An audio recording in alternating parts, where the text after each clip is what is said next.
ओम शांति। आज जो मीठे मीठे बाबा ने हम बच्चों को सम्मान दिए हैं वो बहुत ही महत्वपूर्ण और बहुत अच्छे सम्मान हैं, जिन्हें हम सुनेंगे, मनन मंथन करेंगे और धारण भी करेंगे, क्योंकि धारणा से ही हमारे जीवन में परिवर्तन होता है। ओम शांति। पहला जो सम्मान बाबा ने दिया कि मैं आत्मा माया जीत हूँ।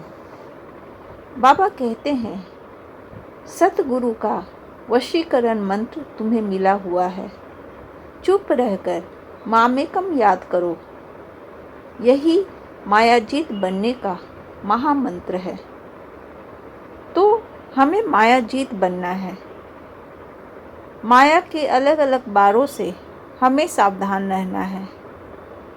हर पल हर क्षण माया कोशिश करती है कि बाबा की याद को भुला दे और हम पर अपना शिकंजा कस ले, और ऐसा होता भी है।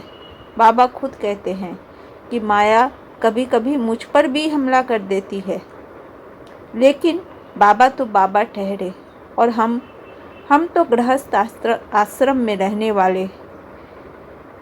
माया हम पर कुछ ज़्यादा ही हमला करती है, तो हमें बाबा की याद में हर पल हर क्षण रहना है। अगर जितना ज़्यादा बाबा को याद करेंगे उतना माया कमज़ोर होती चली जाएगी और अलग अलग तरह से जो हम पर वो वार करती है और हमें दुख पहुंचाती है, उसका वो कम हो जाएगा आना। तो मैं आत्मा माया जीत हूँ। आज से सभी भाई बहन कोशिश करेंगे कि माया पर जीत पानी ही है और माया जीत बनना है।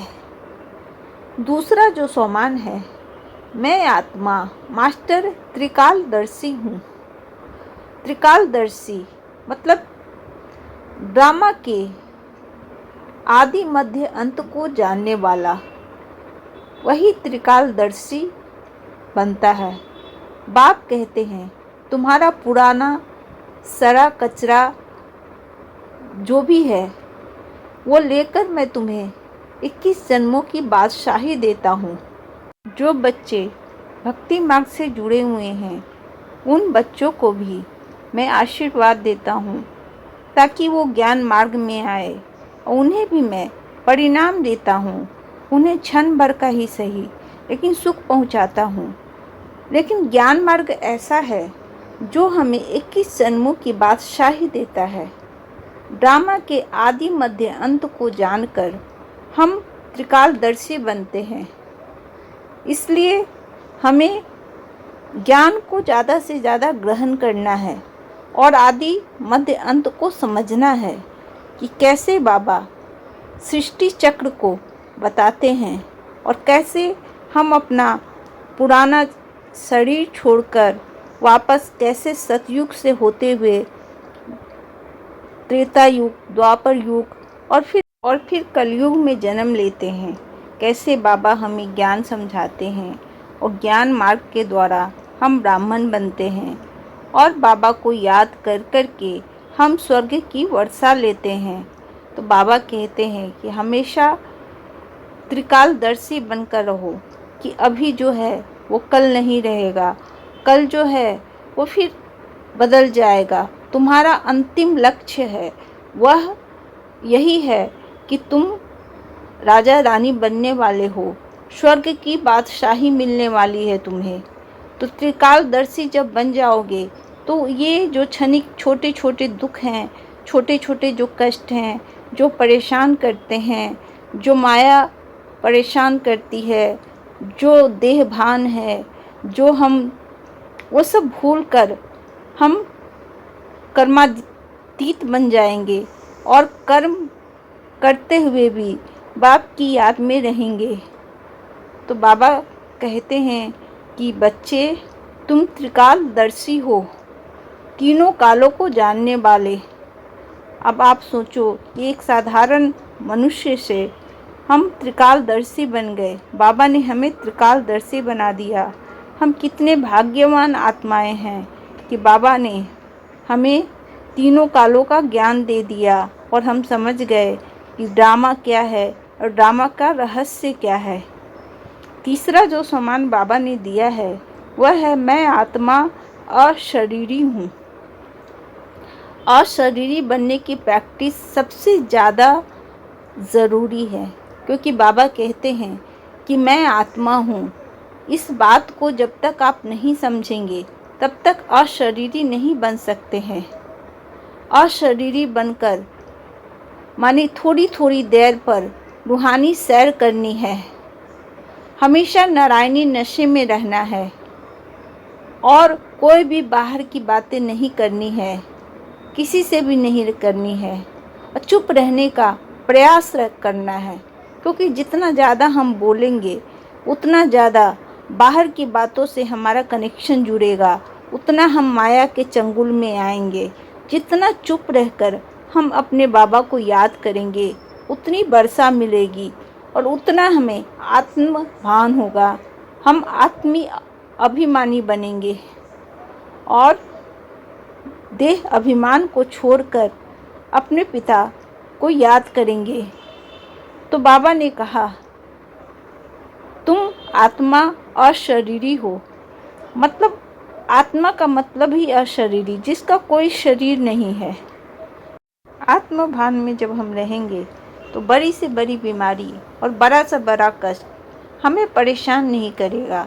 हम नारायणी नशे में रहेंगे और हमेशा एक ही बाप को याद करेंगे और अपने नशे में झूमते हुए मैं और मेरा बाबा बस इसी राग को गाते रहेंगे, गुनगुनाते रहेंगे। चौथा जो सम्मान बाबा ने दिया, मैं आत्मा संतुष्ट मनी हूँ। संतुष्ट कब होते हैं? जब हमें किसी भी बात की कमी नहीं होती। लेकिन आज के इस वातावरण में सब कुछ मिल जाती है, संतुष्टता हमें नहीं मिलती है। सबको कहीं ना कहीं कमी नज़र आती ही रहती है। हर आत्मा दुखी है, क्योंकि किसी को रिश्तों में कमी है, किसी को धन की कमी है, किसी को शरीर में रोग इतने ज़्यादा हैं कि वो हमेशा इसी से दुखी रहता है। हर जगह कहीं ईर्ष्या है, कहीं घृणा है, कहीं नफरत है। तो संतुष्टता नाम की चीज़ नहीं है। लेकिन बाबा कहते हैं अगर दुआ और दवा दोनों तुम्हारे पास रहे तो तुम संतुष्ट मनी बन जाएंगे।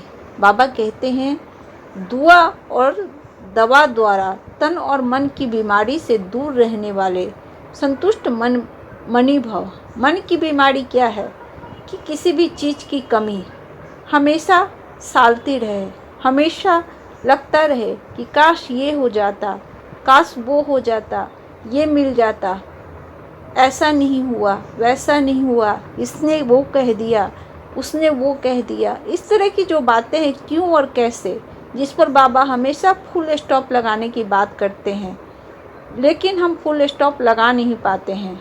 बाबा कहते हैं कभी भी शरीर बीमार हो तो मन को डिस्टर्ब न मत करना, मन की खुशी से शरीर को चलाओ।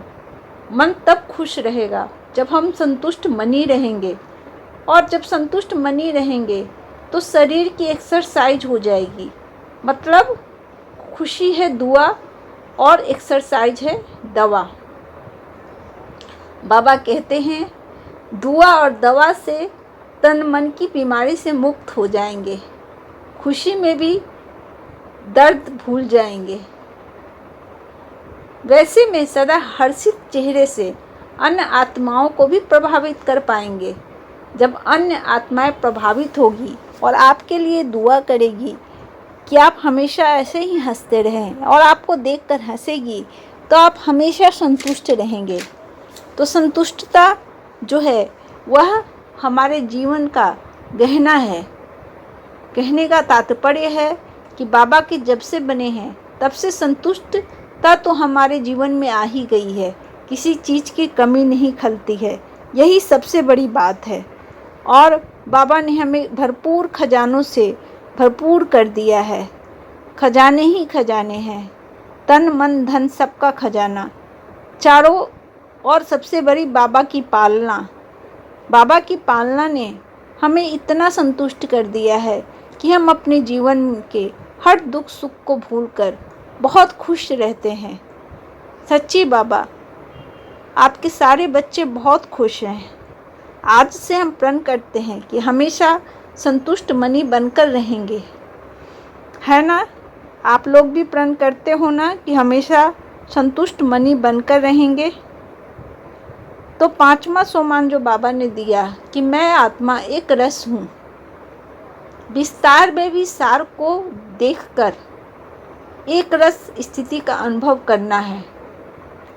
मतलब कैसा भी विस्तार रहे, कैसी भी सिचुएशन रहे, लेकिन हमें एक रस स्थिति में रहना है। अपने मन को डबाडोल स्थिति में नहीं करना है और हमेशा बाबा को याद करना है, क्योंकि बाबा को जितना याद करेंगे उतना मन एक रस स्थिति में रहेगा और मन विस्तार में नहीं जाएगा। तो इस तरीके से हमने बाबा के सोमानों को बहुत अच्छे से ग्रहण किया और हम इसकी धारणा भी करेंगे, क्योंकि जब तक धारण नहीं होंगे तब तक सोमानों का कोई मतलब नहीं है। आज से रोज़ एक सोमान हम लेंगे और उनका मनन मंथन चिंतन करेंगे और उनको अपने स्वरूप में उतारेंगे और इस तरीके से एक महीने में 30 सोमान हमारे अपने हो जाएंगे। तो आप सोचो, एक सोमान इतनी शक्ति देता है, तो 30 सोमान हमें कितनी शक्ति देंगे और हम अपने जीवन को कितना सुंदर बना पाएंगे। ओम शांति।